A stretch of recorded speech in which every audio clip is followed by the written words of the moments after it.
Isuk-isuk harita teh manuk ricip di sarada bari ngiciskeun jangjangna. Lembur Jatisari nu aya di wewengkon Sumedang pangeusina geus pada harudang tina sarena. Masing-masing pada tatan-tatan geus ngalaksanakeun pancena sewang-sewangan. Di salah sahiji imah panggung nu kawilang resik bersih katingali aya lalaki ngora nu make baju kampret bodas jeung pangsi bodas. Muntreng ngobrol jeung pamajikanana nu kawilang awewe ngora tur mibanda rupa nu geulis. Jadi Kang Wikarta teh rek ngiring ngaluan pangangkir ti Arminta pupuh lembur teh Kang? Bener nih sih.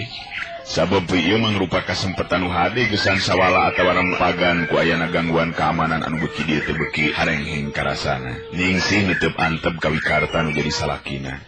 Aya rasa salempang dina batina sabab nu rek disawalakeun di balai pasewakan teh ngeunaan runtuyan kajadian anu tumibak ka lembur-lembur anu paeunteng-eunteng jeung lembur Jatisari. Ari cek abi mah upami teh mah Ki Arminta nyuhunkeun tulung ka Kang Wikarta, omah ulah disanggupan Kang. Sabab beura tanggung jawabna geus ngajaga keamanan di eueuh lemburan teh. Wikarta imut ngandung harti ka pamajikanana.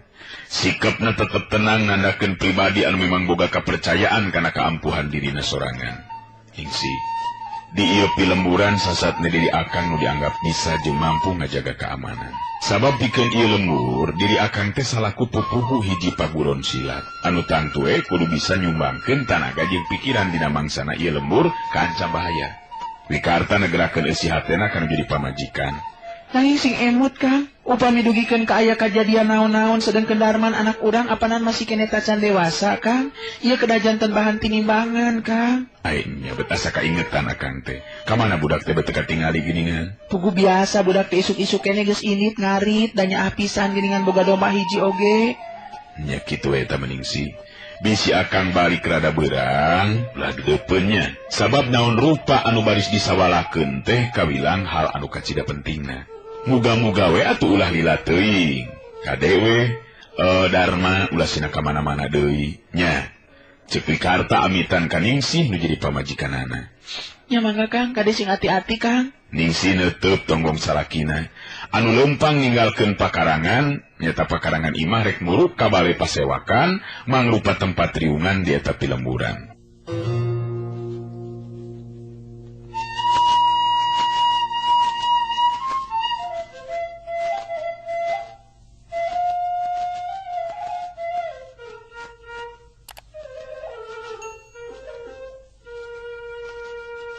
Waktu tepi ka balai pasewakan, kadatangan Wikarta dibagiakeun ku sakabeh nu aya di dinya.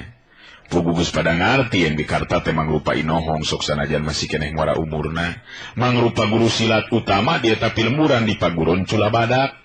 Kawilang hiji-hijina paguron silat nu aya di eta pilemburan. Ki Arminta salaku pupuhu pilemburan harita ngabagiakeun Wikarta, tutas aya dina eta riungan. Sanggeusna silih bagiakeun sakuma mistina, Ki Arminta harita ngamimitian muka babaran lisan. Ka para dulur pangisi lembur, utamana mah ka saderek Wikarta ngaturkeun nuhun kana kasumpinganana dina waktu ayeuna urang liumung pulung, memang aya nu rek disawalakeun. Anu memang tumalijeng keamanan di lembur urang. Aya rasa kahanjakalan pikeun urang sarerea. Sabab teu sakabeh para nonoman katarik hatena geus saneuleuman ilmu bela diri di paguron Culabadak anu disesepuhan ku saderek Wikarta. Cacak lamun urang pangpang nama para nonoman mekalan diri ku ilmu bela diri mah tantu lembur urang teh bakal geug pageuh tina ancaman para karaman. Reg Ki Arminta eureun heula nyaritana, nyelang muterkeun paneuteupna ka sakur nu aya di eta riungan. Ai Wikarta diukna dihapit ku dua jajaka anu memang mangrupa dua murid pinilih anu salila ieu geus cukup lila neuleuman olah kasantikaan di paguron Culabadak. Teu lila Ki Arminta salaku pupuhu pilemburan neruskeun deui hanca caritanana. Tah. Wayana kitu para dulur salembur. Hiji kawajiban pikeun urang geusan ngabela ieu lembur tina ancaman gorombolan macan liar anu dipimpin ku si bewok. Lembur anu paeunteng-eunteng jeung lembur urang tadi peuting geus diranjah, teu mustahil dina peuting-peuting nu bakal datang, baris ngaranjah oge ka lembur urang. Ku ayeuna kitu urang kudu saringcing pageuh kancing saringset pageuh iket, ulah nepikeun ka talobeh atawa balangah nu akhirna lemur urang jadi korban kaganasan eta gorombolan macan liar. Salah seorang lalaki nu geus aya umuran harita ngacungkeun leungeunna ka luhur bari nyarita. Tapi muga janten bahan tinimbangan saliraki pupuh lembur. Sabab garombolan macan liar teh lain sambarangan jalmana, estu arahli dina hal ilmu silatna. Anu jadi pamikiran teh saha anu bakal atawa kudu nying hareupanana. Muga hal ieu diterangkeun ku Tipuhu. Ki Arminta ngareret sakedeung kalawah wikarta anu tembong sikepna tetep tenang. Naon anu bidilisankeun ku kidulur memang teu salah. Bertahankeun ilembur tina gangguan ti pihak mana bae oge tangtu jadi kewajiban urang salaku pangeusi ti lemburan. Ngan tangtu anu kudu jadi bahan pamikiran teh setiap anak buah si bewok memang boga atawa boga keahlian dina hal ilmu bela diri. Sedangkan urang estu benang dihitung. Ku ayeuna kitu kasadari wikarta manganyangakeun bok bilih aya anu saja didugikeun. Ki Arminta mere alas ka wikarta gesan cumarita. Wikarta manggut ka Ki Arminta paneutupna anu seukeut muter ka sakabeh nu aya di dinya dina sikap anu tenang pinuh wibawa. Harita wikarta terus kedal nyalisan. Alhamdulillahirabbil alamin. Bismillahirrahmanirrahim. Assalamualaikum warahmatullahi wabarakatuh. Waalaikumsalam warahmatullahi wabarakatuh. Kadang wargi sadayana sakumaha anu didugikeun ku pupuhu urang memang telepat. Anu jadi bahan pamikiran urang ayeuna nyata agungkulan. Turta ngungkulan kaya nu baris karanapan. Upama teh mah gorombolan macan liar nu dipimpin ku si bewok. Ngarannya ka urang. Sabenerna si bewok sapaguron jeung simkuring dina waktu keur masih keneh jajaka baheula.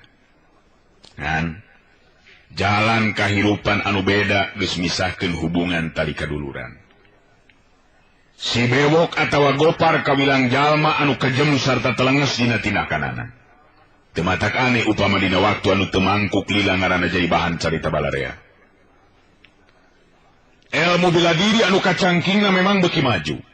Sabab dirina geus neuleuman ilmu-ilmu kasantikaan anu lilana ti sababaraha guru anu sejen.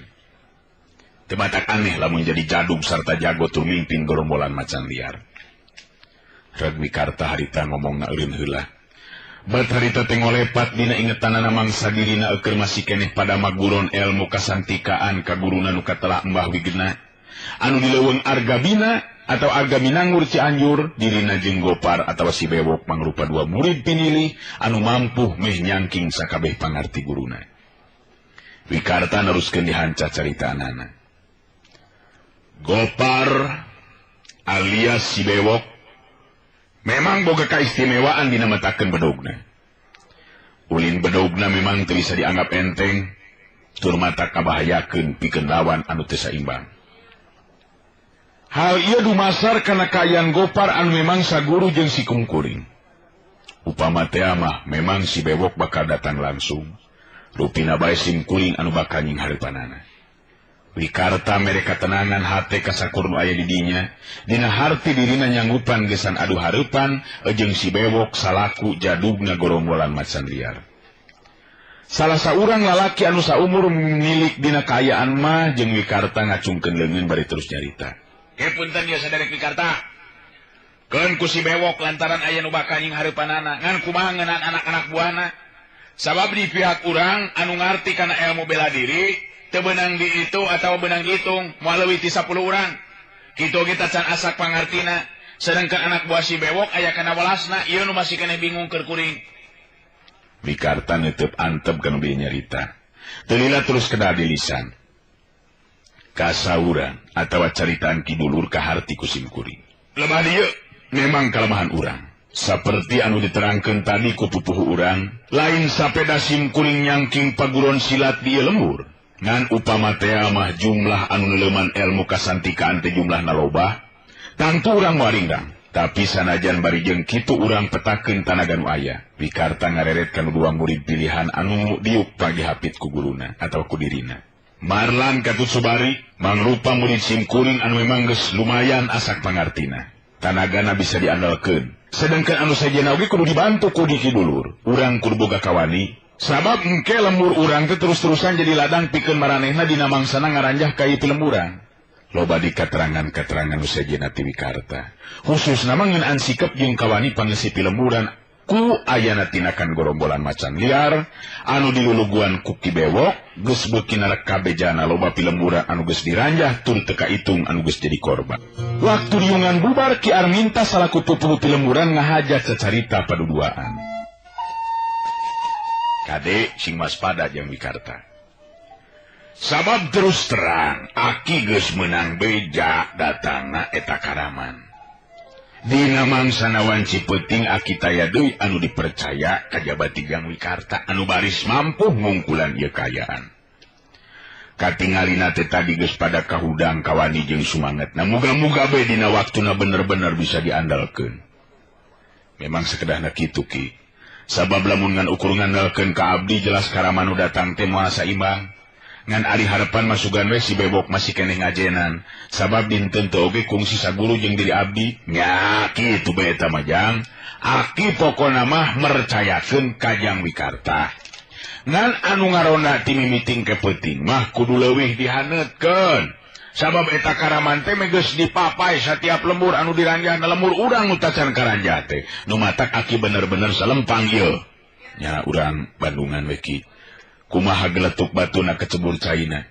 Nu penting urang pada sayaga diri iatna bari waspada. Muga-muga abdi oge mampu ngungkulan si Bewok. Abdi ayeuna amitan heula Ki, bisi indung barudak dedeupeun. Ya sok atuh kitu Jang. Sok kitu. Tutas kitu mah Wikarta terus amitan dibarengan ku Marlan jeung Sobri mangrupa dua murid pilihanana.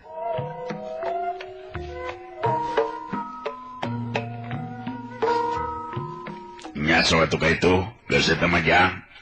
Tutas kitu mah Wikarta terus amitan dibarengan ku Marlan jeung Sobri mangrupa dua murid pilihanana. Di lebah pengkolan memeh papisa Wikarta amanat ka dua muridna, kade Marlan ugi Sobri. Lamun teh mah nya urang kudu nying hareupan kayan tarung patutunggalan jeung pihak Karaman. Modal nu utama teh nyatana katenangan, sabab ku jalan tenang pikiran naon anu dipiboga ku urang nyata ilmu bela diri bisa digunakeun sakumaha mistina. Mangga Kang destokeun pisan ku abdi. Temal Marlan jeung Sobri meh bareng, atuh geus kitu mah terus papisahan nguru ka imahna masing-masing. Datang ka imah Wikarta langsung diajakan ngobrol ku Ningsih anu jadi pamajikanana. Kumaha Kang? Hasil tina riungan teh? Ari cek abdi mah urang mah ulah pipilueun kana urusan nu aya patalina jeung ributan Kang. Ningsih bangun salempangin pisan sigana teh. Kituna teh sanggeus mairan cai kasalakina duaan liuk dina amparan samak nu handapna di amparan lampit da pugu imah panggung. Wikarta narik napas panjang ngareret ka pamajikanana terus neuteup kaburuan imah bangun anu keur nyawang ka tempat anggang. Telinga Wikarta nyarita deui siga ditujukeun ka dirina sorangan. Memang teu gampang geus adu hareupan jeung Gopar, sokomo ayeuna jadi jadugna Karaman. Ngadenge Wikarta nyebutkeun ngaran Gopar Ningsih katingali meuni kerum di barung jeung hate anu keketegan. Ingetanana ngalayang ka waktu ka tukang dina mangsa dirina keur masih keneh parawan, apanan Gopar teh sarua demi kahayang ka dirina. Ngan Wikarta nu mampu merukeun hatena malah kungsi riributan antara Wikarta jeung Gopar mangsa ngarebutkeun cinta dirina. Tapi Wikarta dina waktu harita memang aya dina kaunggulan. Nah, Kang Gopar penak di mana kitu Kang? Cek Ningsih jadi penasaran. Wikarta netep antep ka pamajikanana bari terus ngawalon. Ningsih, Gopar teh si Bewok teh anu ayeuna mimpin atawa sasatna jadi jadungna gorombolan atawa Karaman macan liar. Anu dina waktu-waktu ieu terus ngarampog, tur ngaranjah ka tiap-tiap pilemburan. Malah dina peuting tadi mah anu diranjah ti lembur anu paenteng-enteng jeung urang, nyata nu deukeut pisan ka lembur urang. Beuki ngageter hate Ningsih kaentipan ku rasa sieun. Breh teh kacipta deui dedegan Gopar dina mangsa kerja jaka.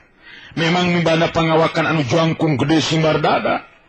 Ngan aya anu tenarik pikeun hate Ningsih harita, sabab sikap pribadina anu tetelangan ukur hayang ngulingkeun janji, sarta sikapna anu sombong nya kitu deui tinakanana anu galak jeung kasar ka sesama.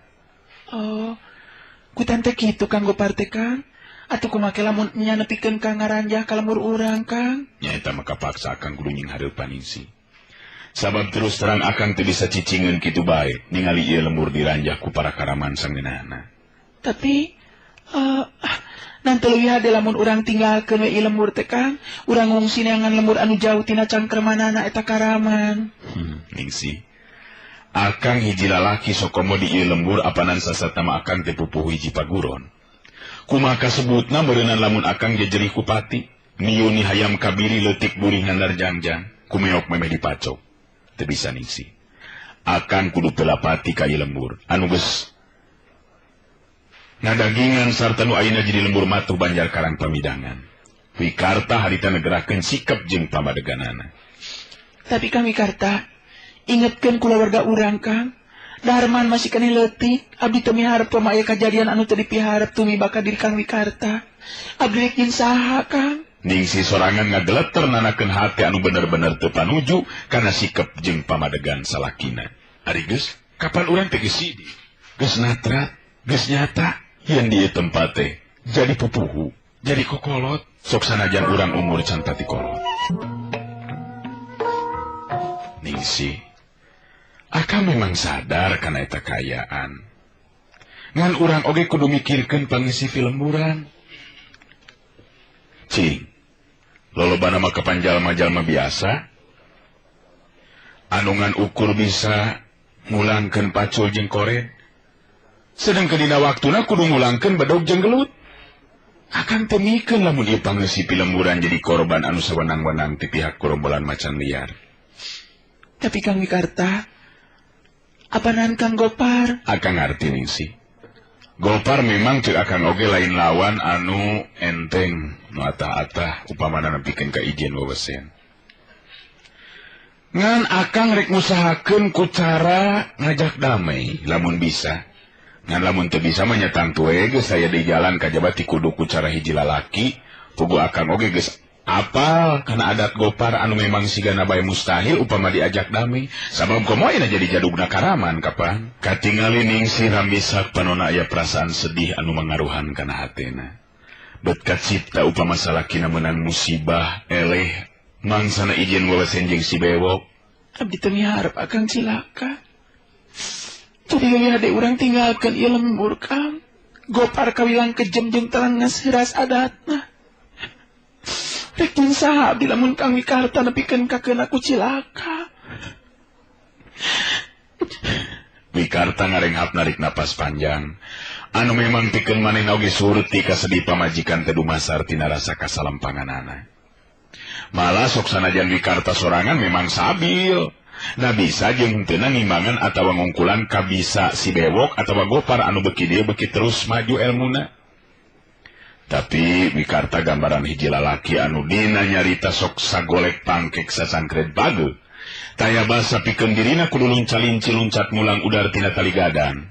Lisan anu dikedalkeun geus hamo dibalikeun deui. Gambaran ti pribadina anu teguh pengku dina sikap jeung pamadegan. Ulah ngaleuwih anu kawasa sipatna Pangeran Ningsih. Sabab akang boga kayakinan, pati jeung huripna manusia lain ku papada jalma, tapi ku kersana nu maha kawasa. Ngan lamun memang kudu nyorang jalan cilaka ku cara ngabela diri, eta leuwih boga ajen. Batan urang kudu ajal dina kaayaan biasa. Kitu sakuduna sikap hiji lalaki anu boga pangarti dina olah bela diri. Abdi ngarti kana lisan akang. Tapi naon hartina ajen kahormatan hiji lalaki Kang lamun rumah tanggana aya dina katunggaraan. Dibaca teh pahitna Kang sabab nu bakal disinghareupan teh nyata jelas ampanan jalma-jalma jahat. Sasatna mah Karaman anu geus taya rasa kamanusaan. Ningsih nyaritana di Barung jeung ceurik ayeuna mah. Wikarta nutup di kalabah buruan imah, kolebat salibatan pikiran ngagugu kana carita anu jadi pamajikan. Nyata nyalametkeun diri ku cara ninggalkeun pilemburan. Tapi sikap jeung pribadina Wikarta memang geus asak, tetep panceg dina pamadeganana. Ningsih. Akang dedeh jeung nyaah ka kulawarga. Sigana bae lamun dibandingkeun jeung ka nyaah ka diri sorangan, akang lebih dedeh jeung nyaah ka Ningsih katut Darma. Tapi akang oge nyaah jeung dedeh ka pangisi lembur, akang oge boga rasa tanggung jawab kana kasalamatan pangisi lembur. Nah akang bakal bisa tenang hati jeung lugina upama kulawarga urang salamet, tapi kulawargana pangisi upi lemburan jadi korban. Ingetkeun Ningsih. Baheula akang kungsi ngadongeng ngeunaan sikep jeung pamadegan satria Sunda mangsa nying hareupan naon rupa kajadian. Dirina suka kene ajal pati batan kudu nying hareupan panghinaan. Tah, kabaro sarupa kitu teh geus jadi getih jeung daging. Sabab mang tahun-tahun akang guguru ka Mbah Wigena di leuweung Arga Binangun. Wikarta panjang lebar cumaritana. Pang-pangna mah matri hate pamajikan sangkan teteg jeung panceg ulah galideur jeung kapangaruhan kurasa kasalempangan. Ningsih ngluktung ku semungan ruk kacipta ku manehna upama teh masalakina meunang musibah nepikeun ka hanteuna upamana. Beuteung kabayang kumaha ngagedekeun anu jadi anakna nu ayeuna kakara umur 10 tahun. Sasatna budak anu meujeuhna kudu diperhatikeun kudu jadi indung jeung bapana. Wikarta ngarenghap tadi narik napas panjang katingali jalan dapur anu ngelutrak hudang horeng Darma geuningan anakna nu kakara balik ngarit. Darman budak anu memang kawilang bekal kana gawe beda jeung budak-budak sejena anu sapantar jeung Darma lolobana makapangan ukur resep ulin wungkul, tapi Wikarta beda deui dina ngatikna budak teh bener-bener sina asak jadi hiji lalaki anu sabenerna.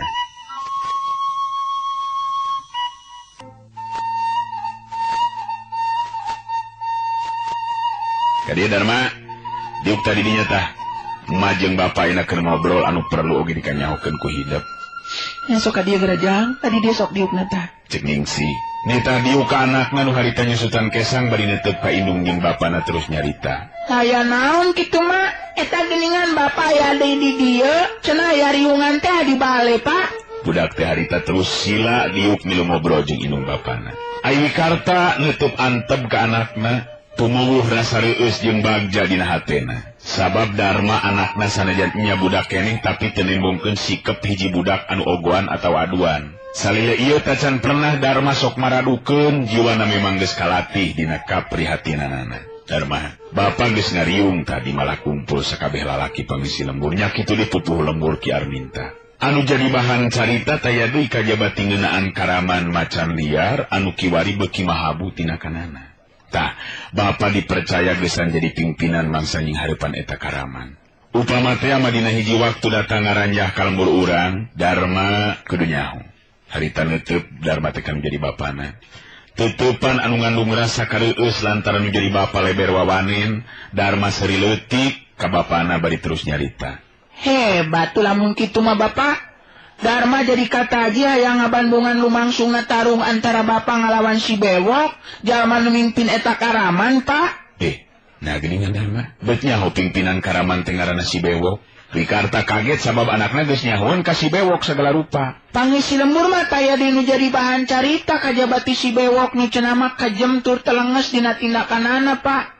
Tapi bapak wani ngalawananana hebat, Bapak. Budak teh lain salempang tapi kalah kamuji ka bapana gede wawanin. Ningsih ngareret kana jadi anak bari terus nyarita dumareuda. Darma, lain kalah karesep ngadenge bapak rek tarung teh tapi kudu salempang kumaha lamun ke bapak cilaka nu matak mama bieu nyarita ka bapak hidup teh leuwih hade urang pindah ti lembur. Kitu tah anak king. Darma budak teh kerung bari neuteub seukeut ka indungna, teu lila terus nyarita deui. Kumaha ari emak anu lain oge jago ari kudu kabur mama. Jalma jahat kudu diwara ulah diantepkeun komo ieu rek ngaruksak lembur atuh. Bapak teh panan lalaki jadi kudu wani. Darma seuri ka bapana. Sedengkeun Wikarta imut tanda suka hatena sabab jelas Darma anakna sanajan budak keneh geus boga rasa teuneung jeung ludeung. Teu sieun teu keueung ngadenge bapa rek tarung. Ningsih anu beki tagibur hatena sarta dina mamiharep sangkan anu jadi anak nembongkeun pamulu anu sarua jeung manehna. Anu tangtuna saeutik gedena mawa pangaruh pikeun wikarta mangsa ngaroba sikepna. Dharma anak emak, si bewok teh jelema anu ngabahayakeun jeung geus loba anu jadi korban katalengesan jeung kakejemanana. Nanti salempang lamun bapa hidup nepikeun ka cilaka. Nanti sieun lamun bapa hidup nepikeun ka eleh jajaten. Ya Allah. Si bewok harita muterkeun paneutupna ka sakabeh anak buahna. Teutepan anu boga pangaruh kuat, simak jeung pangabaran memang marengan kana sorot panon pamimpina. Sakabeh bala dewek penting ieu mangrupa waktu nu geus jadi katangtuan pikeun urang. Lembur Jatisari baris diranjah ku urang. Ku ayeuna kitu dewek minta ka marane sakabeh sangkan ngalaksanakeun pagawean anu sahade-hadena sakumaha ilaharna mangsa ngalaksanakeun laku tindakan urang. Lamun memang aya nu nyoba-nyoba ngalawan geus hanteu kudu loba pikiran paragatkeun jiwana. Sabab bongan dirina anu wani-wani ngalawan ka urang. Rampas barang-barang nu aya hargaan. Oge bakal keur urang dahar mangrupa beas jeung anu sejena. Korenaskeun pokona mah ulah disesakeun. Kumaha arti kumaneh carikan dewek? Harti saya agak geus ngalaksanakeun pancen. Kabeh bareng ngajawab dina sikep anu tandes. Nandakeun jiwa anu memang geus garang jeung liar mangsa ngayakeun tindakan. Si bewok neruskeun dihanca caritaanana mangrupa lisan ti hiji pimpinan. Mangsa ngabagi pancen ke anak-anak buahna. Seperti biasa kekuatan dibagi 4 bagian. Datang ti bagian kidul kalir oge wetan jeung kulon. Ngan khusus pikeun si Jal jeung si Komen, aya pancen khusus ti diri aing jeung anu kudu dilaksanakeun ku sia. Jadi ku ayeuna kitu marane kudu hidang geus ngatur diri sakumaha mistina. Sedengkeun aing bakal nying hareupan guru utama paguron Culabadak anu ngaran si Wikarta. Peuting ieu lembur Jatisari bakal geunjlong. Sabab dina peuting ieu pangeusih pilemuran. Bakal soak jeung kasima ku kadatangan urang. Si bewok nulak cangkeng nyaritana bet asa panggagahna di alam dunya teh. Sedangkan di pilemuran Wikarta katingali harita geus ngariung di bale tempat latihan diriung ku murid-muridna. Diukna Wikarta dihapit ku 2 murid kapercayaanana nya Tamarlan jeung Sobri. Jumlah murid memang teu kurang ti 12 urang. Wikarta muterkeun paneutupna teu lila terus nyarita. Ayeuna urang geus meunang katerangan ti lembur Cintani. Yen gorombolan macan liar waktuna teh sok heuleut 4 poe ti waktu sanggeusna ngayakeun tindakanana. Jadi lamun ngitung waktu dumasar kana pangalaman nu geus karanapan. Dina peuting ieu mangrupa peuting anu ditangtukeun ku pihak karaman macan liar. Ku ayeuna kitu tatan-tatan teu waspada. Sabab teu mustahil peuting ieu karaman teu bakal datang ngaranjah ka lembur urang. Wikarta eureun heula nyaritana diselang ku ngabagi paneutup ka sakabeh murid-muridna. Bangun hayang ngajugjugan eusi hate murid-muridna, naha kabeh geus gembleng ku rasa kawani nying hareupan ka aya nu bakal tumiba. Para murid paguron Culabadak masih keneh jempe teh nu cumarita. Sabab ngarti guruna masih keneh rek neruskeun hanca caritaanana. Teu lila kadenge Wikarta neruskeun caritaanana. Anjeun sararea di ati ku ilmu bela diri, gesan bertahankeun diri tina ancaman kajahatan. Ku ayeuna kitu, ayeuna waktuna urang nembongkeun diri saku pribadi anu mampu ngabela pribadi. Lebih nanti eta oge bela pati ka pangisi lembur, anu memang merlukeun bantuan ti urang. Sing jadi catetan ngalaksanakeun pancen merangan kajahatan, ngandung harti sikep hiji satria. Kumaha ka harti? Kartos, Pak. Kabeh nembalan saur manu. Taina mah urang pada ieu waspada. Lantaran jumlah urangan 15 urang, ku ayeuna kitu urang atur gesan ngabagi diri bari sakalian dibantu ku lalaki pangisi lembur memang boga kawani. Ngan ulah gagabah dina ngayakeun tindakan. Tetep kudu hati-hati tur tarapti sarta gunakeun akal jeung pikiran sahade-hadena. Ulah ngan ukur dumasar kana ilmu bela diri wungkul. Sabab keampuhan jurus jeung tata gerak dina ilmu silat taya hartina upama teu dibarengan ku jalan akal jeung pikiran gesan metakeun tarekah anu sejena sangkan urang mampu aya dina kaunggulan. Kumaha? Sayaga kabehanana. Sayaga pisan diri guru. Hancurkeun para karaman. Murid-murid Bikarta pada ngacungkeun leungeun ka tuhu ka luhur. Nandakeun hate anu geus gembleng ku wawanin. Wikarta saterusna mangabagi diri ngatur murid-muridna anu kudu ngajaga jeung nyinghareupan kakuatan anu bakal datang. Sikep jeung caritaan Wikarta memang ngandung wibawa pikeun murid-muridna anu akhirna pada leungit karisi ilang karempan kahudang rasa sumanget jeung kawani. Urang caturkeun ayeuna Ningsih anu aya di jero imahna harita teu bisa sare sigana teh sakapeung ngareret ka Darma anakna nu geus sare tibra.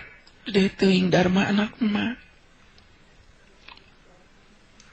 Lamun teh amannya penting ieu di lembur urang aya kaributan. Tur bapa hidup tarung patutunggalan jeung si Bewok. Ma bener-bener salempang Darma. Sabab beda ieu hate bet sebelakan bae siga kila-kila bakal ayana bahaya nu tumiba ka bapa hidup. Kang Wikarta padahal naon untungna pikeun urang ngabela jalma nulian bari urang neangan picilakaan. Gusti Pangeran nu kawasa. Muga salaki abdi ditangtayungan ku kasalametan lepas tina bahaya pati anu ngancam kana jiwana. Darma anak emak. Bapak hidup sing salamet kasih. Sing salamet. Ningsih neuteub ka anakna. Bari jeung di barung rumah Cipanon, hatena teh bisa tenang malah make jeung sesebelakan segala rupa. Pugu geus dieunteupan ku rasa salempang ti kamari ieu keneh. Kacipta ku Ningsih upama parang Wikarta salakina adu hareupan jeung Gopar alias si Bewok. Tangtu mangrupa tarung anu nangtukeun geusan balitungan hutang heubeul. Hutang ka nyeri hate Gopar lantaran dina waktu ka tukang kungsi menang wiwirang jadi pacundang tur lumangsung di hareupeunana awewe nu dipikabogoh ku dirina. Ningsih ngege bibir handapan bet jadi nyawang anu lain-lain kabayang lamun salakina nepikeun ka anjeunna atawa keuna ku bedog lawan.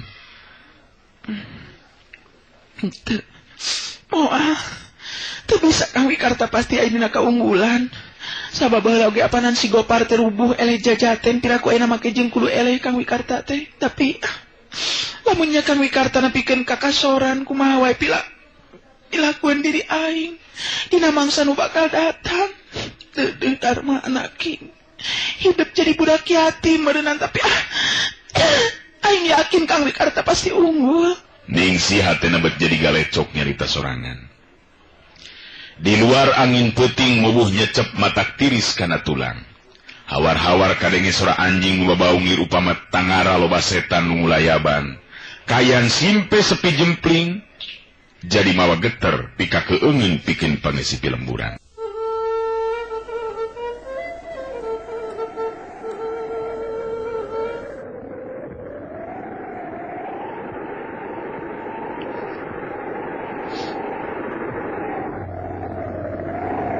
Curingkang, celeng kolebat celeng curingkang.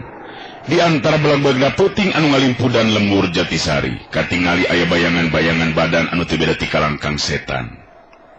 Tindak jeung gerakna esturikatna keranan, nandakeun lain jalma-jalma biasa.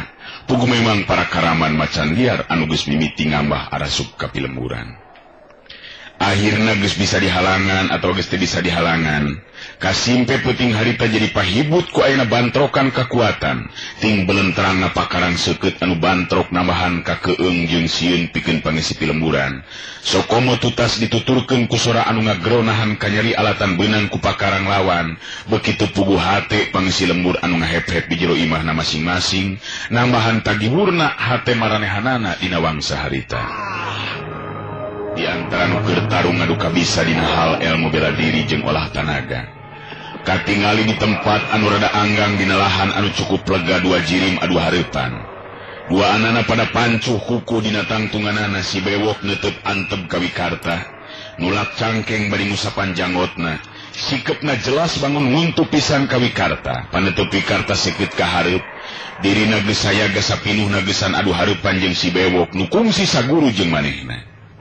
Telila kadenge si bewok cumarita sorana anu handaruan ngobuh matak sentar hate anu borangan.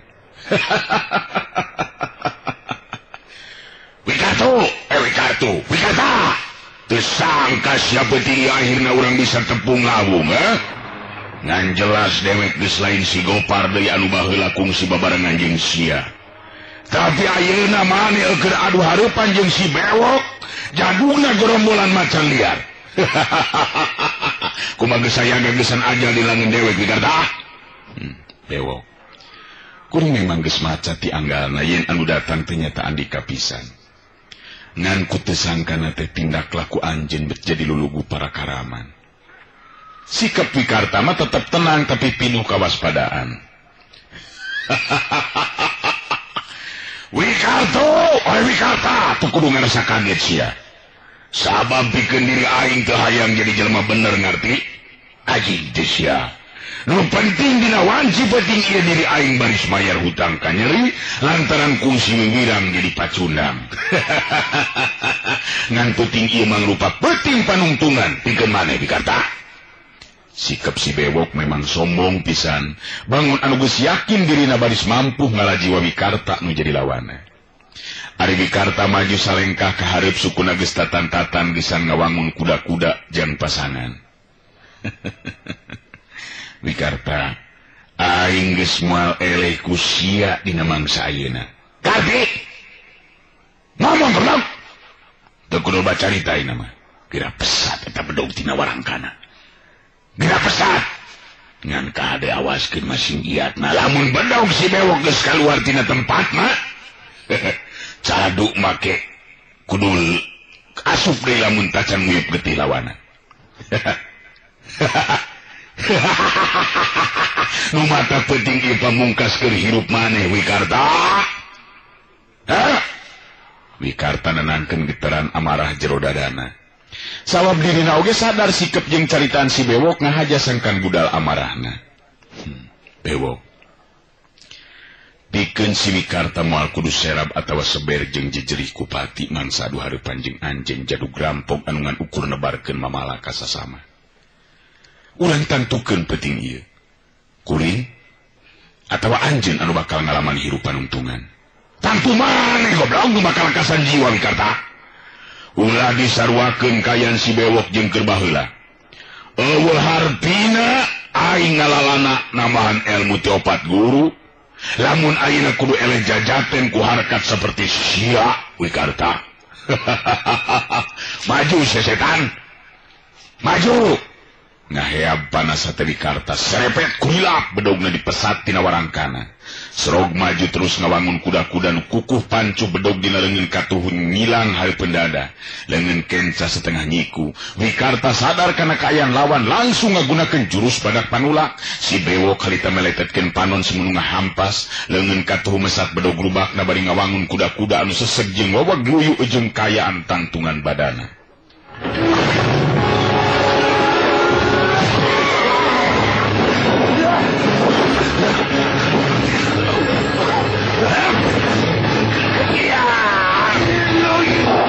Wikarta geus teu micen di waktu ngacorelat badana muka panarajang nu munggaran. Bedogna ngolebat lir kirat ngalah kana beuheung si bewok. Si bewok memang geus sayaga ti anggalna bedog dina leungeun mata mapag datangna bedog lawan. Trang si lalatuan sina balukar tina bantrokan dua bedog keluar. Marengan ngajarig jeugna badan Wikarta mundur dua lengkah ka tukang. Karasa sasing sileumeun leungeun Wikarta nu nyekelan bedogna. Wikarta sadar jelas tenaga lapisan anu dipibanda ku si bewok geus jauh maju lamun dibandingkeun jeung keur waktu babarengan aya di Argabinana. Kaluarkeun ilmu maneh Wikarta. Coba keterukeun pamisa sia teh sia. Pangarti sanga kabisa sia teh budalkeun tenaga lapisan maneh. Penting ieu ilmu maneh moal aya hartina pikeun si bewok.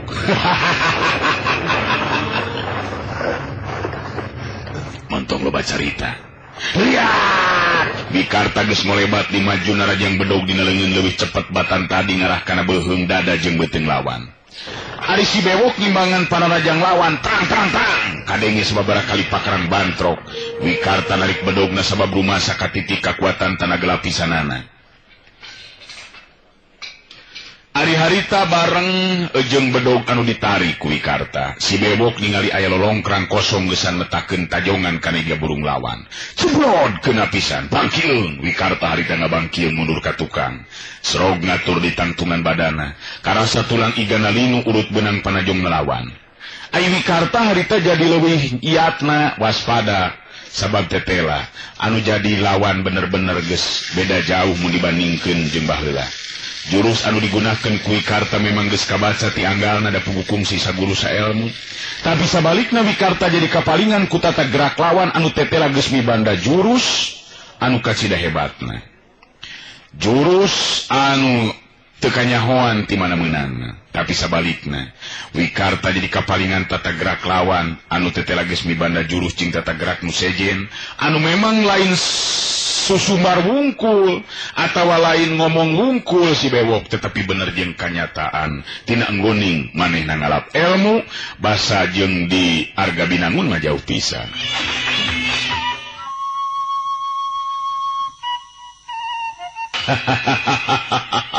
Kakara iga nu beunang Wikarta sakeudingna mah bohong maneh nu ngagelenceng tadah ieu ayeuna panrajang aing ieu.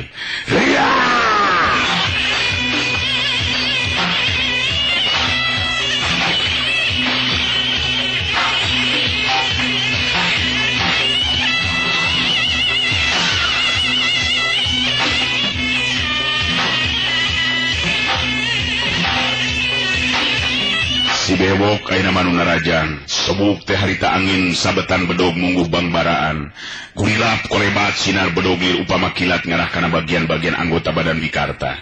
Ti mimiti sirah dada beuteung cangkeng jeung suku mangrupa gerak-gerak ilmu silat anu bener-bener ampuh tur ngabahayakeun sokoma bari dibarengan ku kakuatan tanaga lapisan.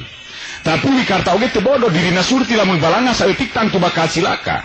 Badana cocorelatan di antara tim kurilapna sinar bedog lawan sakapeung kadenge sora plantrokan pakaran dituturkeun ku petelan-petelan seuneu tina dua bedog.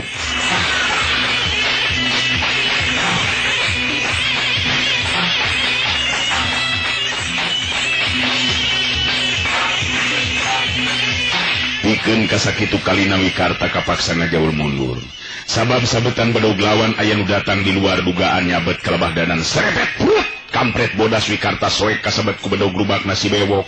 Untung kaburu ngajaulkeun awakna. Lamun telat saeutik tangtu dadana nu bakal nguwag beulah ku kaseuketan pakarang lawan.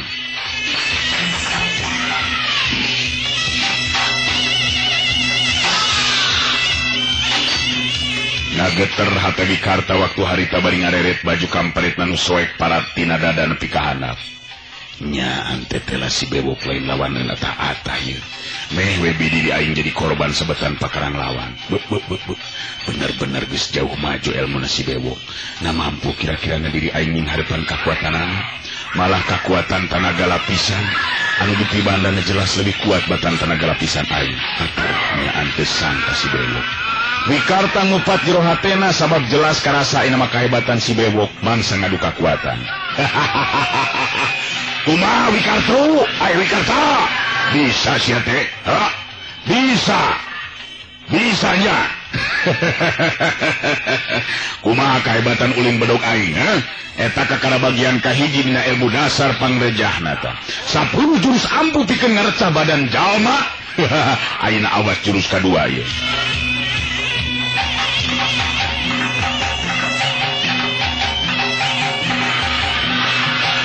Si Bewok ngawangun pasangan anyar bedog rubakna ngacung kaluhur suku katuhur ada mayeke semonoker ka tukang. Leungeun kenca masekon gigireun awakna panon seukeut ka hareup. Ai Wikarta sadar kana kayaan bahaya nu ngancam dirina kudu leuwih waspada. Sabab tetela si Bewok geus ngawasa ilmu dasa pangrejah 10 jurus ilmu ulin bedog anu tangtu leuwih hebat batan ulin bedog si Bewok baheula. Wikarta sayaga diri dina jurus badak panumbal awakna rada ngarempod ka handap bedog malang luhureun sirah sedengkeun leungeun kenca nempel dina leungeun katuhu sorot panon anteb ka hareup.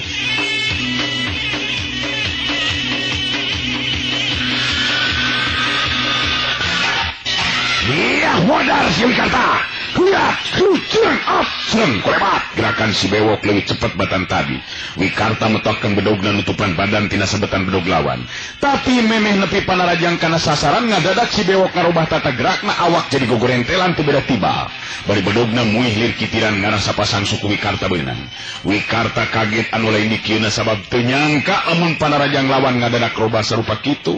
Untung Wikarta geus kalati sukuna. Barang ejeng datang ngagulungan sinar bedog lawan, harita luncat ka luhur bari metakeun bedog ngarah kana sinar si bewok.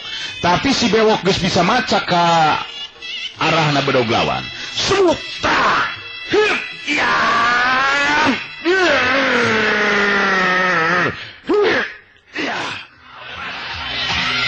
Wikarta usaha satekah polah ngabendung panarajang lawan. Bedogna nutupan kelemahan anggota badan tina sasaran lawan, tapi ilmu dasar panggerjah memang hebat. Di luar kemampuan Wikarta pikeun nakisna bedog si bewok keuna pisan nyebet beuteung Wikarta anu harita ngarempodkeun awakna ka tukang.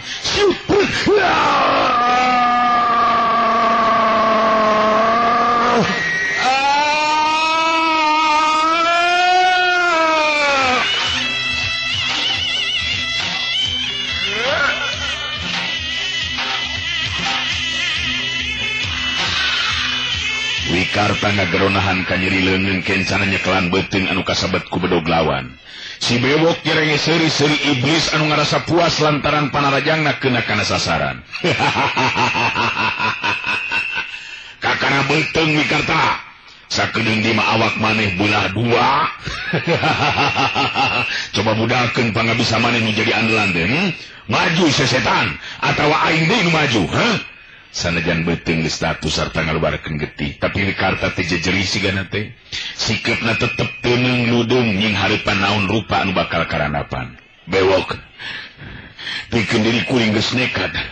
Lamun memang kudu ajal kuleungeun anjeun, teu nanaon. Nu penting kuring geus usaha, geus ngungkulan kajahatan.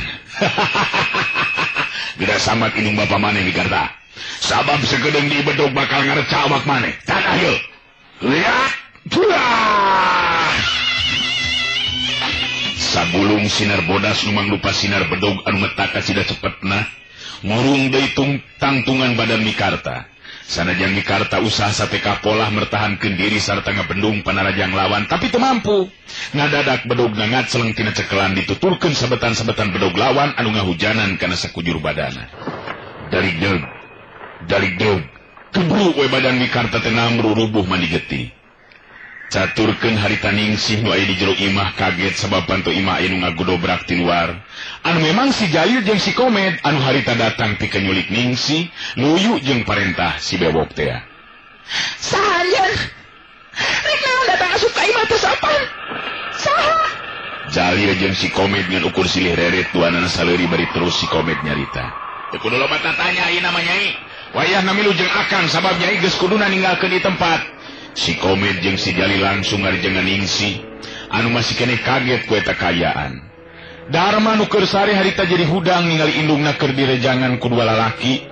Darma jadi kahudang kawanina. Langsung harita ninggang beuteung si Jalil nepikeun ka seueur anganna ditotog ku Darma. Muru waktu di Barung jeung kaget sarta amek Jalil geus teu mikirkeun yen Darma teh budak leutik. Suku katuh si Jalil metana jong satarikna kana puceuli Darma disusu ku sabetan bedog kana lebah beuheung Darma. Najan nya kabeunangan ku tonjongan atau ku tajongan Jalil. Tapi Darma teh saeutikna geus dilatih dasar ilmu silat, nyaho bahaya anu datang gancang micen sirahna nyingkahan sabetan bedog lawan. Tapi lantaran gerakan si Jalil memang cepat, akhirna ceuli Darma belah kenca beunang kasabet rampung bagian luhurna disabet bedog si Jalil. Aduh,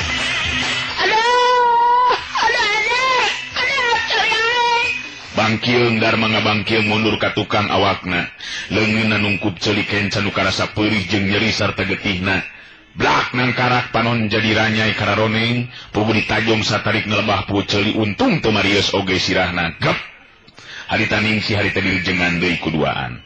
Setan, jahat, kecut, lepaskan naon ieu. Dikakayana ai lepaskan kurang ajar. Lepaskan. Ningsih barontak hayang ngelepaskeun diri, tapi si Jalil jeung si Komed memang bedas tanagana. Akhirna bari jeung jejeritan harita ningsi teu disawalakaya dibawa keluar. Memeh Darma kapaehan masih keneh ngadenge sora jeritan anu jadi indungna, saperti kayang mikarta mangsa ngaraksakeun ka nyeri dina sakujur badana anu geus mani getih masih keneh bisa ngadenge sora pamajikan anu jejeritan beuki lila beuki ngajauhan.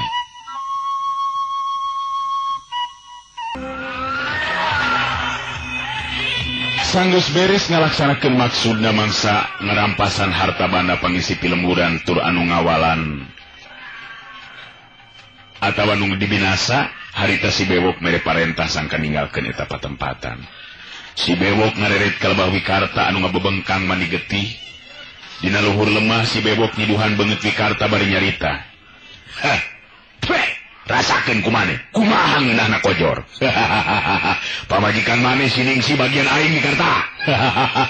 Hayu balik barudak, hayu balik. Balik. Hayu. Hayu balik. Sabal aing neuleuna oge. Nam, balik.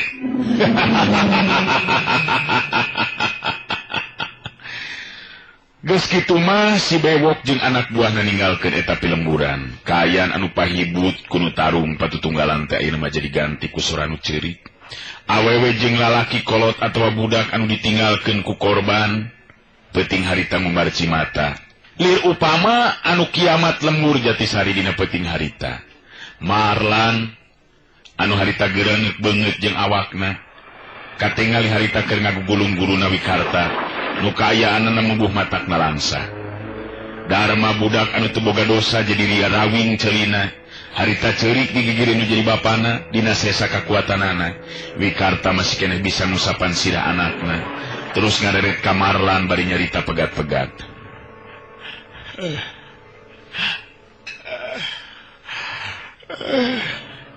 Marlan,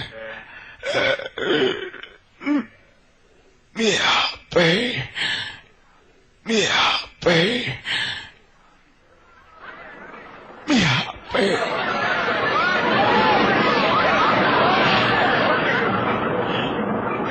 Miape anak akan.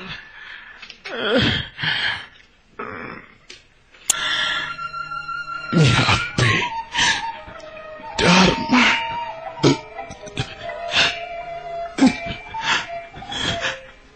Marlan.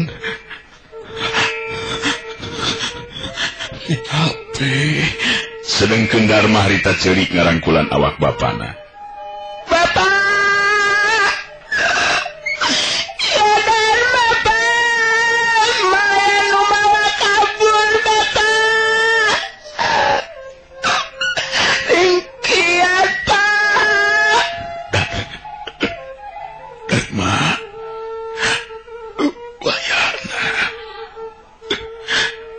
Bapak tekuat kade miape Marlan.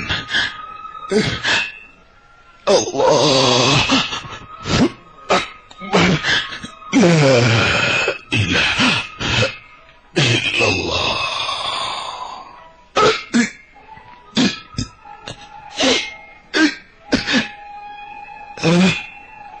Wikarta antuk nangalepaskeun nyawa dina rangkulan Marlan nu jadi muridna. Kang Wikarta, kejam, tolong ngesanjeun Bewok, Kang Wikarta.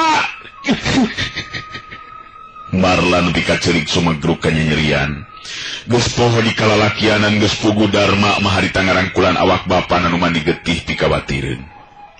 Waktu panon poe meletek di belah wetan dituturkeun ku wanci handet moyan. Darma milu ngariung bari ningali layon bapana nu geus dirurub ku samping kebak. Malah Ki Arminta salaku pupuh pilemburan teu wudu sarua ngecelakeun Cimata. Sabab Wikarta geus ajal salaku jalma anu geus bela pati ka pilemburan.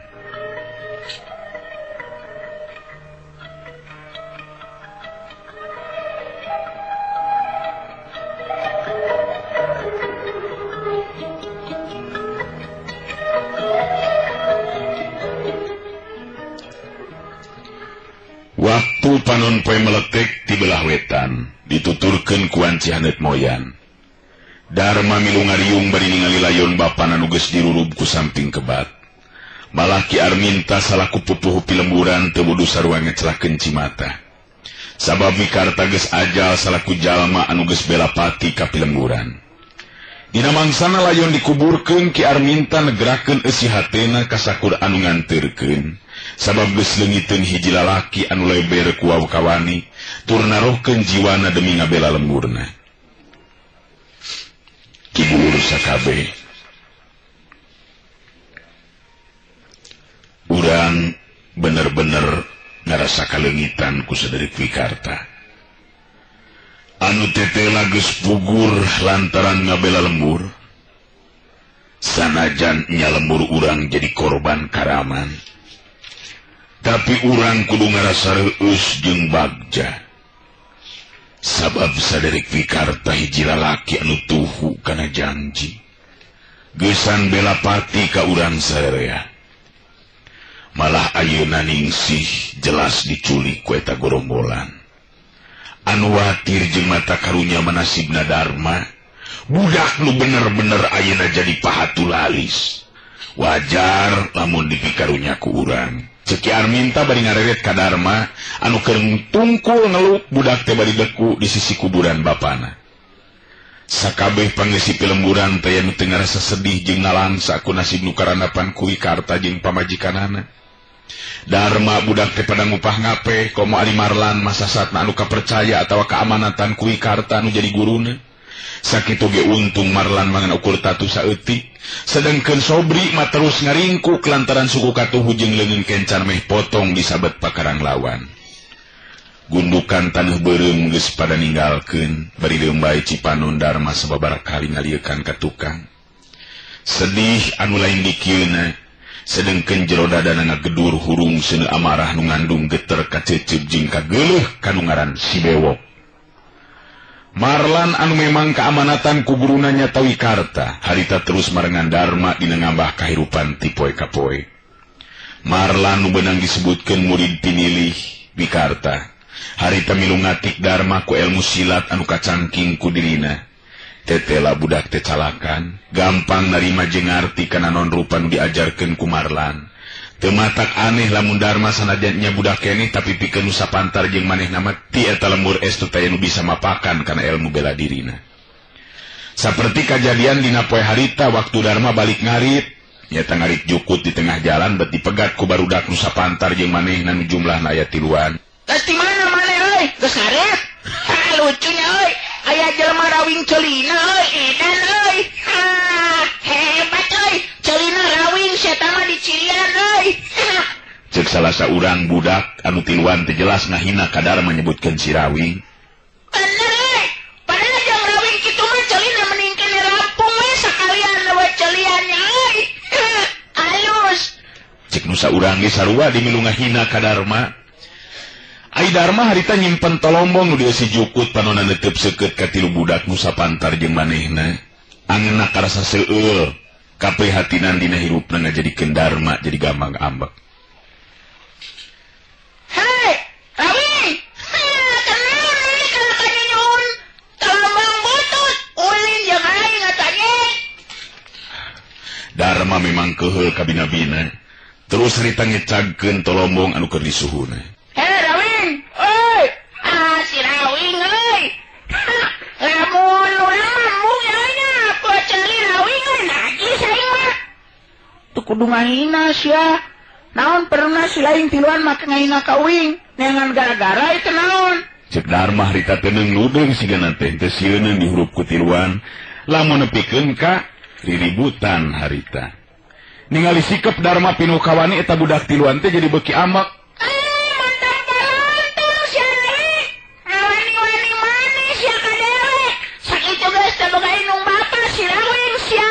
Cek nusa urang bari langsung nonjok kana cukang irung Darma. Tapi Darma memang geus dilatih ku Marlan ngeunaan ilmu bela diri, kalawan tapis micen beungeutna kagigir. Pigeulan leungeun anu nonjok ditewak bari rada dipulilitkeun, dibarengan ku peureutna nonjok kudu angeunkeun pisan. Nak, cenah peyegeung nu miheulaan nonjok teh harita kalah ka meyegeung mundur ka tukang. Duaan di baturna jadi penasaran terus milu ngahurup ka Darma, tapi duanana tetela teu mampu ngimbangan karikatan Darma anu memang geus kalatih. Antukna duanana oge Namrud terus lalumpatan lantaran geus teu untuk ngalawan Darma. Tisapra kajadian harita Darma jadi nelah Sirawing anu pikeun Darma mah beuki lila mah beuki biasa we teu asa kasinggung, malah Marlan oge jadi sok remen nyebut Sirawing. Darma sorangan jadi asa sugemah hatena sabab eta landian teh bet asa deukeut kana pribadina anu memang rumasa ceulina nu sabelah Marawing. Loba kolot-kolotna anu aduan mah terus ngadaratangan ka Marlan anu maksudna mah maradukeun yen Darma atawa Sirawing teh remen pisan gelut ributan. Malah barudak anu sapantar di eta lembur ge geus taya anu bisa ngalawan ka Sirawing anu teh tela bisa ulin ilmu silat. Saperti waktu harita Marlan ngajakan ngobrol ka Darma alias Sirawing teh. Dawing, sabenerna mak mang teh geus mineng teuing kadatangan ku kolot-kolot anu barudakna kungsi ribut jeung Rawing. Jadi beuki dieu teh bet asa beuki era. Alus nama ulah lawanan Rawing. Cek Marlan ngak mangkeun ka si Rawing teh sabab memang umurna beuki nambahan ngan duka ting kumaha Marlan jadi hoream rek kulawargaan teh. Kanyaahna ditamplokeun ka si Rawing sangkan jadi jalma anu bisa malespati jiwa bapana mikarta anu memang guruna.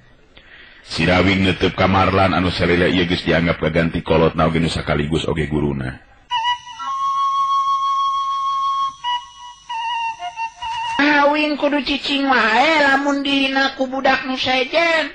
Pang-pang nama lamun geus nyabit-nyabit ngeunaan emak jeung bapa, Rawing masuk ambak mang. Cek si Rawing ngegerakeun isi hatena. Memang teu ngabibisani mang oge. Nganu matak ayeuna diajakan ngobrol ku mang teh aya bahan picaritaeun ka Rawing teh anu tumali jeung amanat bapa nyeta amanat bapa Rawing baheula. Nah naon kitu mang salat teu bejakeun ka Rawing kieu bapa hidup geus amanat ka mang sangkan ngajaga jeung ngapi ngajaring hidup. Malah siga nu geus terus rasa memeh kajadian Rajapati teh kungsi nyarita ka Mang pikeun ngasakeun pangarti leuwih hade cenah datangan we Mbah Wigena anu aya di Arga Binangun anu kawengku ku daerah Cianjur. Ku cara kitu tangtu bakal leuwih asak ilmu anu kacangking. Kitu di antara eta amanat Rawing ceuk Marlan kakara harita nyarita. Si Rawing netep ka Marlan anu memang karasa kanyaah jeung pangjejeuna dirina geus dianggap saolah-olah anak ku Marlan. Jadi maksud mang teh urang kudu nempungan Mbah Wigena mang. Nah tuh urang jugjug we tepungan mang sabab terus terang karep dina hate moal we panasaran lamun uing can bisa malespati ka si bewok jeung anak-anak buahna mang. Paneuteub si Rawing sumuhurung lantaran kahudang di amarahna. Nu matak mang teh boga pikiran hayang nyobaan nepungan Rawing. Sugan we masih keneh aya di kieuna sabab mang mah kagok hayang ngajadikeun Rawing. Jadi hiji jago anu bener-bener mampu numpes segala rupa kejahatan. Sabab ku ancurna kulawarga urang lantaran pokana jalma-jalma nu jahat. Bener mang. Lamun uing geus jadi jago, jalma-jalma nu jahat teh moal diantepkeun mang ku uing mah. Sabab lamun diantepkeun nya bakal tetep jadi gangguan pikeun rahayat leutik anu teu bisa nanaon mang. Jiwa satria si Rawing teh telah geus ngawujud. Hiji kabagjaan jeung jadi reueus pikeun Marlan dina waktu harita. Atuh puguh we si Rawing teh da ari perupa mah memang kasep geus bisa kasawang ku Marlan oge. Upama dina waktuna si Rawing tumuwuh jadi jajaka anu manjing dewasa tangtu mibanda rupa nu kasep. Ngan hanjakalna teh eta beureunan ceulina sabelah Rawing. Mang panuju Rawing. Sabab hidup sanajan nyata can dewasa tapi geus mibanda jiwa satria. Sikep lalaki sajati memang kudu kitu. Ngan pikeun ngawujudkeun eta cita-cita tangtu we teu cukup ngan ukur ku kahayang bungkul, tapi kudu dibarengan jeung kadaekna. Jadi kumaha yeuna maksud Mang Marlan? Cingan uing bade nyaho mang? Si Rawing harita minta katerangan nu jelas pikeun dirina nangtukeun sikep. Nu mata maksud mang teh kieu Rawing. Sabab di dieu mah bet jadi kalah kaloba pi omongeun lantaran loba kolot-kolot anu aduan nu sok padahal mah anakna nu salah tetep nyalahkeun teh ka urang sedengkeun urang jalma malarat Rawing jadi asa teu ngeunah lamun kudu paloba-loba carita tah ku ayeuna kitu maksud Mang marek ngajak Rawing ulin ka Arga Binangun kumaha kira-kirana daek. Ari uing mah nya daek pisan mang sabab uing mah hayang Uing mah pokona mah can puas hate, can genahnya hate, lamun uing can bisa numpes anu ngaran si bewok jeung anak buahna anu ngadeus ngalantarankeun hirup uing jeung Mang Marlan jeung bapa uing jeung ma uing jadi kieu.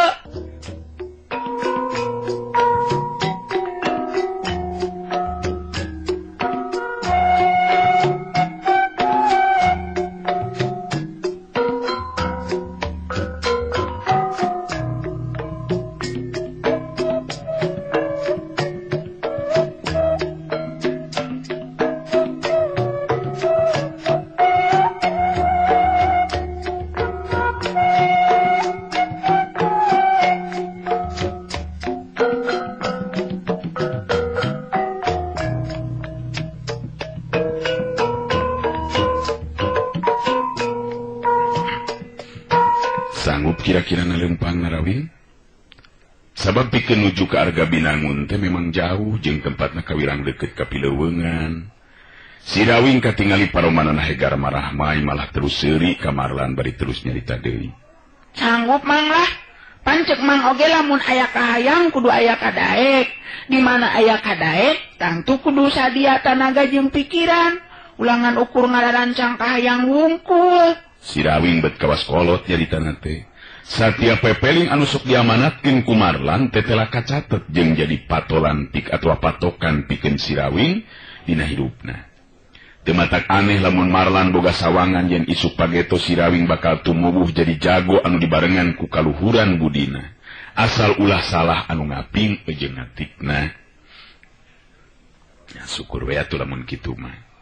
Sabab keur emang mata can luginanya hate jeung moal waleh panasaran lamun teh mah can bisa males pati balitungan jeung jaduk karaman macan liar. Nyatan si bewok teh kitu tarawing. Sarua we sanajan wing ge kitu pisan Mang, leuwih hade aja ti ayeuna lamun si Rawing teh bisa males pati. Nya atuh kumaha lamun isukan subuh urang nyobaan miang. Neangan laratan ngeunaan Mbah Wigena guru Bapa Hidep. Sabab ku cara kitu urang bakal narima langsung pangabisa guru pupuh mangrupa sumber pancerna ilmu urang. Berenang bakal leuwih asak ajen pangarti nu kacamking ku urang pang-pang nama Mang hayang ngajejeuhkeun hidep Rawing. Rada ngageleter sora Marlan waktu harita sabab kahudang diingetan anak-anak kejadian anu lumangsung turut tumiba ka eta pilemuran. Si Rawing oge sarua ingeteun anak kaduh kahudang deui kana kejadian anu tumiba ka indung jeung bapana. Mang Marlan, iraha urang miang ka Arga Binangun teh mah. Rawing memang geus teu betah ya di lembur teh. Sabab lolobana mah tatangga teh bangun nu ngewa Mang. Bener Rawing. Nu matak isuk subuh urang miang. Ngan kade sing kuat ya lamun kudu leumpang jauh. Sabab lumaku teh lain lampas sakedeung Rawing. Beres lah Mang, lebih suka kene miang bisa nitenan kayan di lemur sejen, tibatan aya di lemur sorangan bari jeung kayan sok aya we papasean mah. Penting harita si Rawing jeung Marlan sare tibra. Kasubuhnakeun duanana harudan sanggeusna ngarasa cukup bekal keur di jalan. Da pugu ini tetangtu lila. Akhirna duanana harita arinit geus nuju ka tempat nu dijujug. Puguh rumahku teh memang jauh tacan tangtu bisa tepi ka poe-sapoe. Tapi Marlan bener-bener muji ka si Rawing, anu jelas katingali teu capek sigana teh. Parang dahar nyimpang ka warung, kapetingan terus sare di jero tajug. Pabeberang harita teh sanggeus 2 poe nu mampah, Marlan ngajakan si Rawing leureuh pikeun dahar di salah sahiji warung nu aya di eta lembur. Nu boga warung teh tetela awewe kolot anu someah ngabageakeun ka Marlan jeung si Rawing. Marangga calik Ujang, bade ngeresakeun naon Ujang teh, rek dahar atawa ngopi ieu Ujang. 2 alas malah kabeneran can kararabana naon ieu teh. Ceuk Marlan minta dahar 2 alas. Atuh si ma warung gancang harita mani giakna keranan, mairan kana pamenta Marlan. Nu boga warung teh tetela beuki ngobrol deui. Teu matak aneh lamun sajeroning dahar teh bari jeung ngobrol. Katingalina mah ku emak si Ujang siga nu geus lumampah jauhnya. Di mana ri Ujang? Di lembur Jatisari mah. Oh, atuh jauh Ujang. Ari ieu saha budak? Ai maksud anak Ujang. Cek si ma warung bari ngareret ka si Rawing. Alo ieu mah. ngahaja puguh hayang milu dari budak lalaki mah kudu lamparnya mah. Nya bener gitu Ujang, ulah cara anak emak boga anak lalaki teh meniku uleun pisan. Eueuh kahayang sigana teh gawe ngan ukur nangkep harigu, loba ngalamun teu puguh da eta tuh, mikiran bebeureuhna anu dibawa kabur ku rampog. Marlan kerung bari jeung neuteup ka si emak warung. Terus harita nyarita deui. Nah dibawa ku rampog kumaha kitu mah? Maksud emak teh bebeureuh anak emak aya nu nyulik. Nah, tuling ditulungan. Rek kumaha nulungan anak tuh Ujang. Saha nu wani barina oge kana karaman macan liar nu jadugna si bewok teh ya. Geus jadi korban eta mah moal aya nu wani nyusul. Cek si emak warung nyaritana rada humandeuar. Marlan bet jadi penasaran ngadengi omobol atawa gorombolan macan liar anu disabit-sabit ku si emak warung. Nya kitu di Dharma alias Sirawing harita Sirawing milunanya. Naira kitu gorombolan macan liar ngaranjah ka ilmun mah. Cek Sirawing penasaran hatena. Ih, pugugus aya saminggu nu kaliwat mah. Koredas beak, harta beak, segala rupa banda emak mah. Untung sawari mah disumputkeun dina jero taneuh deukeut kandang domba, lamun teu kitu mah beak kabeh lapur. Marlan ungut-ungutan. Tetela gorombolan macan liar teh beuki mah habu wae tindakanana. Lembur-lembur meh geus karanjah kabeh sigana teh. Bener-bener geus meh kabeh lembur karanjah sigana mah ku gorombolan macan liar Rawing. Cek Marlan ngareret ka si Rawing. Bener mah, karunya we ku anak nasi mak. Leungiteun bebeureuhna dibawa kabur ku eta gorombolan. Si emak warung ngarenghap narik napas panjang bari terus nyarita deui. Ngan eta mah manu mata kaget teh. Geus pugu ari harta banda mah, ieu mah awewe nepikeun ka dipaling sagala rupa. Bet kuasa teung-teungeun pisan. Mangkaning maksud mah rek buru-buru dikawinkeun ku emak teh. Heuda punguan hiji-hiji nak mah boga anak anu geus dewasa teh. Malah tatangga masuk nyaritakeun karunya teuing cenah ku nasibna makeno.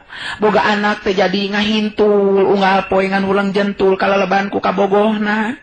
Makeno nyaritakeun ngeunaan kayan kulawarga anu jadi korban kaganggasan gorombolan macan liar. Hari kudu mah dicaritakeun kuring jeung ieu alo oge sarua deui mah mangrupa korban gorombolan macan liar. Anu memang beuki dieu teh beuki mah habu tindakanana meh satiap lemburan geus karanjah ku eta karaman. Baru di lembur Ujang oge saruanya beu ambe nyaan lamun kitu mah gagalaksakna ta gorombolan teh. Mama mikir teh nah eueuh anu mampu kitu numpes eta gorombolan Ujang. Ku ayeuna mah moal aya nu sanggupkeun mah.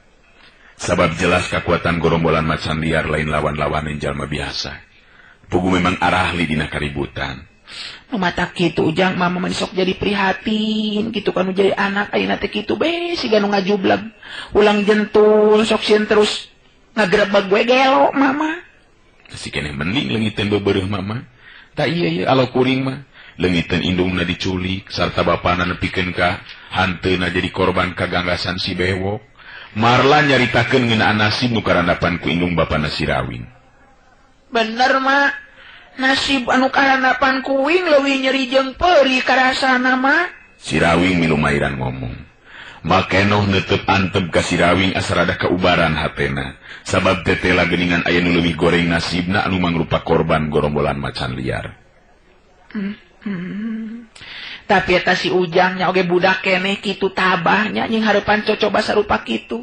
Cacakan emak mah ku anak anu geus gede oge tetep be jadi pikiran jeung eta di mama anu teu kaharti teh kaayaan di ieu lembur ayeuna Ujang. Makeno beuki lila teh beuki resepeun ngobrol jeung Marlan sigana teh. Nanaon kitu nu teu kaharti teh mah? Nya ti sabang prakajadian ieu lembur diranjah ku gorombolan macan liarna si bewok. Aya nu datang dua lalaki 3 poe pisan geusna kajadian ieu lembur dirampok ari ngakukeunna nama Jawara ti Kulon cenah. Nya maksakeun maneh keukeuh hayang milu bubuara di ieu lembur pikeun ngajaga keamanan cenah. Ngan ayeuna teh jadi aya aturan anyar. Nah, ieu aturan anyar kumaha kitu mah? Nya setiap bulan sakali cenah kudu mere upeti ka eta 2 jalma anu ngakukeun jago ti Kulon teh. Keur nya buruhan eta we meureunan jua jago nu ngajaga keamanan di ieu lembur teh we meureunan. Jadi namahan karudet kana kahirupan. Pupuh lembur teu bisa nanaon sigana teh sieun pisan ku eta 2 jago teh kitu ta Ujang. Marlan jeung si Rawing silih teuteup. Bet panasaran hate Marlannya kitu di Sirawing ku aya eta beja, atuh Marlan terus harita nanya deui. Saha cenah eta dua jago ti kulon teh mah? Bet arane teh mah kejeng nantukeun aturan ku sorangan. Anu saurang deui mah Markup, ngaranna teh anu saurang deui mah Kardan. Jeung ka awewena deui meni hejo pisan teu kaur ningali anu luis-luis ari ngakukeun hayang ngajaga keamanan tapi dina prakna jadi loba rumah tangga anu teu aman. Lantaran loba awewe anu diganggu ku manehanana duaan. Sirawing ngareret ka Marlan terus nyarita. Jelas lamun kitu mah pangaco eta jelema teh mah. Di mana cicingna eta dua jago teh mah? Sirawing ayeuna mah anu nanya ka Makeno. Nu mata kitu mah oge boga pikiran teh. Ari sugan teh nya berek ngajaga keamanan ieu lembur. Alah eta Gusti nu agung. Dasar. Kalah kanu diomongkeun teh. Alah. Itu gerak. Gusti nu agung ya Allah ya Robi. Kunaon mah? Itu nu diomongkeun datang ka dari ya adalah ujang. Makeno langsung pias paromanana. Sabab rentang-rentang katingali aya dua lalaki anu geus aya umuran malah leuwih kolot batan Marlan nyamperkeun ka rabah warung. Sareretan Marlan jeung Sirawing ningali nu rentang-rentang datang. Pantes lamun ngakukeun jawara teh sabab memang nilik dina wanda jeung kayaan make kampret jeung celana pangsi hideung, dina cangkeng belah kenca nyoleh greng bedog awakna ngarareusi, sirahna diiket barang bang semplak. Rupa atawa keritan beungeut oge memang pasemonu galak. Kumisna karandel pantes lamun disebut jago teh.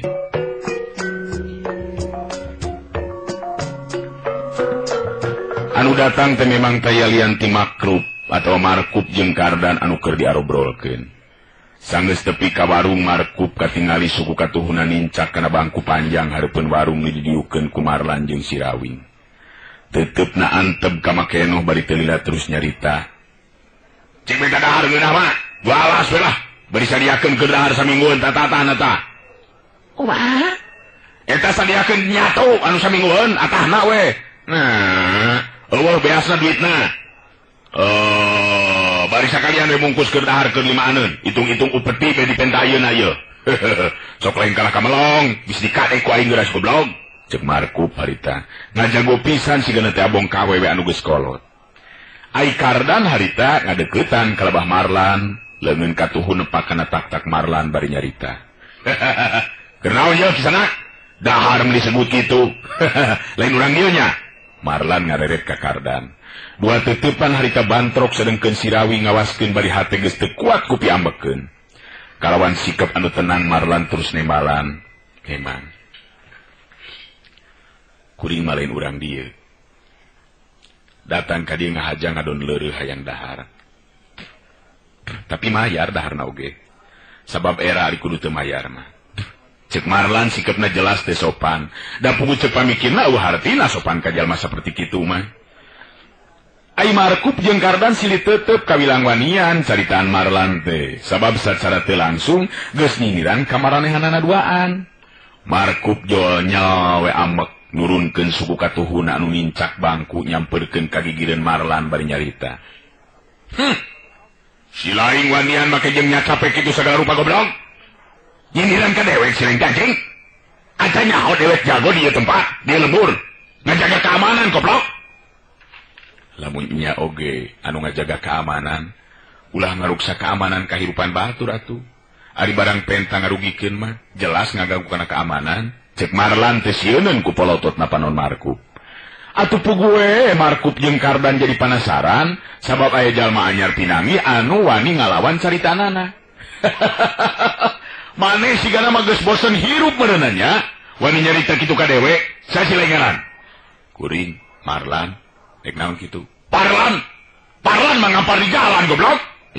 Marlan. Sirawing kawilang budak anu wanian tur gampang ka hudang nafsuna. Harita terus milu nyarita. Jelema emang kudu diwara mantu man. Uing oge wani gelut jeung jago butut kieu malah. Nah, ngakukeun jago tapi na jago kana hakaneun koplok teh. Sirawing teu leum-euleum. Atuh puguh Markup jeung si Kardan teu nepikeun kabuncelik panonna puguh teu nyangka Sirawing budak satepak wani nyarita kitu. Heueuh waktosna geuning seep. Urang cekapkeun dugi ka Dewi latunya. Acara dongeng Kiwari kapihatur ku Kepoh Kiwari neraskeun carios Si Rawing Kiwari.